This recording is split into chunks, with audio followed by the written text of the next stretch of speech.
What up, channel? It's Foreplayy, and this is iGame. In case you guys don't know what iGame is, it's where I break down a recent tournament gameplay, game battles match gameplay, or even a scrim, and kind of give you guys my thought process into what I was doing.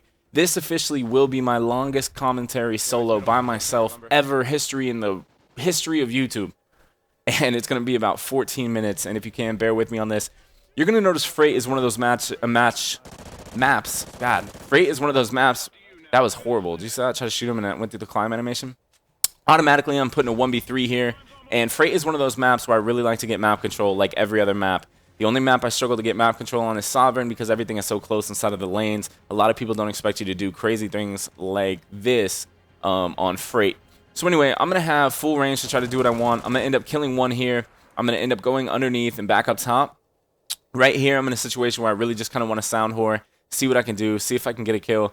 And I'm basically just going to sit here and sound whore the bomb. Hopefully I can hear one crossing. They're going to end up already being backside B on the plant. And I really wanted to initially just get to the zone because I thought he'd be on a head glitch. He's going to end up being in the corner. I'm going to get one kill, forced to reload. And I might have been able to pull a miracle out of my... But I couldn't because he was there. I shouldn't have reloaded. However, I might have been able to do something crazy. Jump shot, throw my gun at his head, and see whatever. Automatically, we're down 0-1. And this right here is a one and done. In case you guys aren't familiar with one and dones, that is when you lose one map, it is over. You have one shot, one opportunity. It sounds like an Eminem song right now. But the next round is pretty big, especially when you're down 0-1. The reason this is so long is because we're going to end up going 5-5 in a one and done against these kids. And it was extremely frustrating. You're going to notice me going underground. I'm going to close the door because I don't want my teammates to have to worry about it if I die or if someone rushes underground. I'm going to end up pushing to the gate side. I'm going to knife. I'm going to see shots in the map. I'm going to turn the corner and get a kill. This host was a little bit laggy for me. I think the kid said he was from Canada, and I'm not sure what part of Canada. Me being in New York, obviously, it was a little bit difficult to get some kills. I think he was in more the Toronto side. So I really don't do well with hosts to Michigan either, like the whole Detroit area. I think that's pretty close to Toronto. I really can't play that well on that. Well, I mean, I can play well, but I just got to play so much different. I can't be as confident in myself. You're going to notice I see a guy in rotation there. I'm going to end up picking him up. Easy kill there.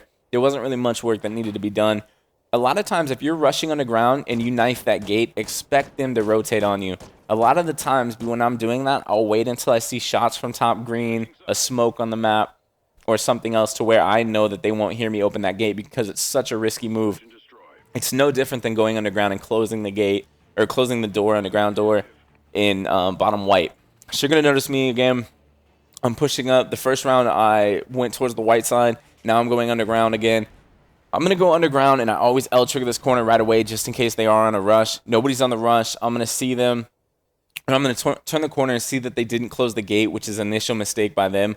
Always close the white gate on offense no matter what, because that leads for me to be able to just creep around and dominate your spawn. And you don't want to do that because a lot of people don't expect me to play the way I do. I'm going to end up picking up 2 kills. Now I'm automatically sitting at 6-1. And I know I need this round because we're going to go 2-1. So we're up 2-1. I'm doing really well. I'm sitting 6-1. Hysteria's 1-2. And Chirico's 1-1. Going up 2-1 is big because, yet again, you're going into that round. Anytime you can get up on a team, that 4th round that I always talk about, 3-1, it allows you to do so much more things with your rushes. It allows you to play a little bit slower. You can then control the tempo of the game. For me, I'm all about getting to their spawn. It's harder for me to play back, and my team knows that. So if I ever struggle and I'm going like 0-5 or something like that, it's because I'm forced to rush because I don't think my AR shot is really that good, and that's just me being honest. I think my sub is a lot better because I'm unconventional, and I think I can just get better kills with it.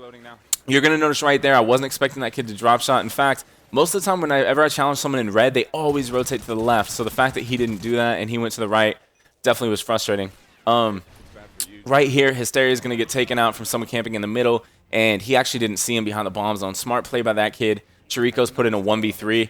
Really hard to clutch a 1v3 situation on this map if they know where you are. He was putting shots out earlier, so they kind of knew he couldn't cross back. He could have tried to sprint across and slide. That probably would have been better, but obviously this kid knew where it was the whole time, and it just was a difficult move for Chirico to try to get out of. So now I'm sitting 6-2, and we really need to win a round here because we're tied 2-2. You never want to let a team get away away from you too much, especially if you go down 2-3. You cannot lose that 2-4 round. You have to tie that up 3-3 just because it's so much better. And it's all about momentum. You know, Not momentum in a sense of, oh, just because we won a round, we're going to win another. Hysteria is trying to shoot the gate for me. He ended up shooting me in the back. That could have been horrible. But I'm going underground again. They didn't close the door one time. I want to see if they make the same mistake. And if they do make that mistake, then I'm going to capitalize on it again. You're going to notice they didn't close the door. This time he's waiting for me, putting shots in the back. I thought I heard one up top, but here I'm going to see him run across to the right, and I'm going to end up trying to get woodside. Right now we're in a 2v2. I just want to camp this out and wait it out a little bit. I'm going to see one guy, or I'm going to hear one guy in the cargo side or in brown. So I know that what I need to do here is play smart. I'm not sure which way he's going to come. My teammate's going to rotate up. I'm going to put shots in him, and I hear the other guy to my right. I'm going to end up choking on the second kid. I definitely could have got that kill. And that's what I'm talking about. Sometimes, like, I'm human too, you know. Sometimes I'll make mistakes and miss easy shots. And no matter that I'm 6-3, I could have easily been up, let's say 7-2 probably right there if I wouldn't have got that kill. The first kid was a little bit different. It might have been harder for me to get that kill because I was just trying to get out of there in time because I just stood up.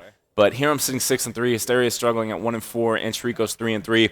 And yet again, we're down 2-3. This is exactly what I told you. You cannot lose this next round because it is one of those things where when you're down 2-4, you're going to start to play a little bit different. No matter what anyone says, they play a little bit different.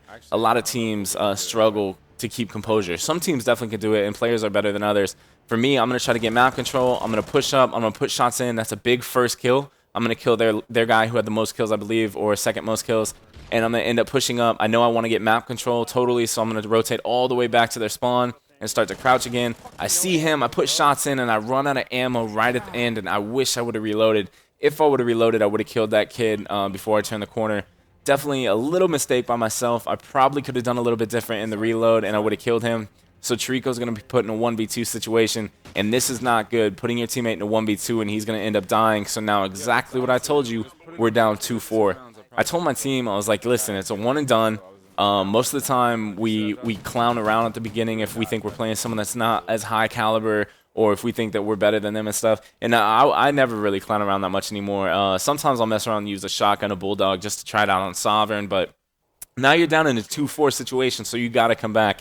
We'll probably end up titling this one iGame, coming back and search or something like that. But anyway, so here again, I'm going to push up. Same thing, they didn't close the door, but I'm not going to worry about it because last time the kid shot me running up, I'm going to end up rushing all the way to their white because I think the kid's going to be playing in the back, and I'm just going to lay down.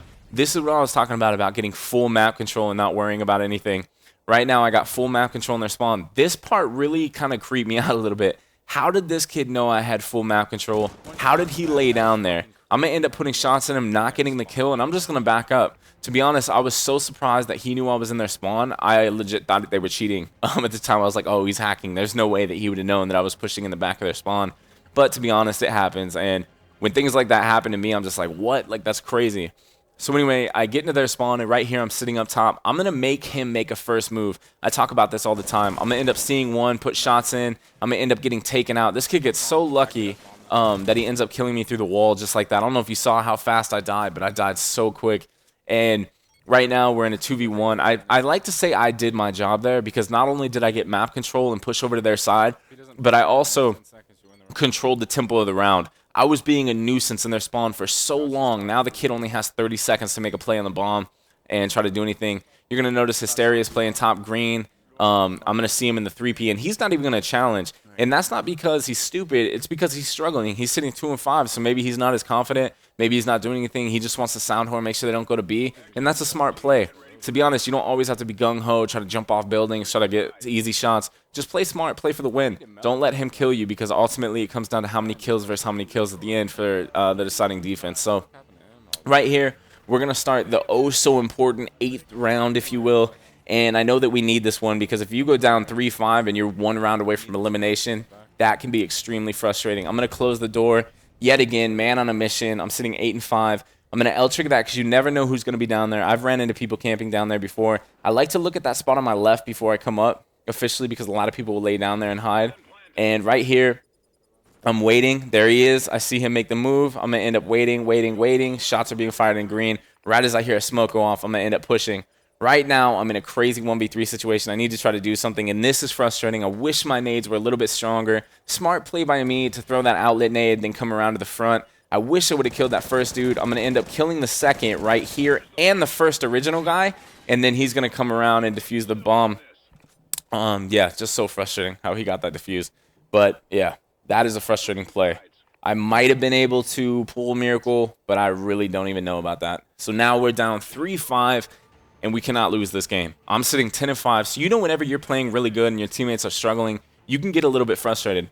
You always want to try to bring up your teammates and never put them down, because obviously they know they're doing bad, or they know that they're not doing what they could need to do to win the game. So you never want to be like, come on, man, get some kills. You just want to calm down and say, hey, listen, I need you guys to get some kills, or I need you guys to play smarter, stay alive on defense, use that clock as the fifth man no matter what. The clock is always going to be treated as the fifth man in defense because they have to plant the bomb. You don't have to do anything besides stay alive. Hysteria is going to end up getting a huge 2 kills, and that right there is what we needed to push this into another round. But just because he gets 2 kills doesn't mean that it's over. I'm going to put sloppy shots in the first kid. Just wanted to kill him to get the round over with. I'm going to end up killing him, thank God. And right now we're at we're down 4-5, 1 round away from elimination again. One of the kids on their team is struggling at a 1-7. I'm actually doing pretty well at 11-5. Chirico 3-5, Hysteria 4-6.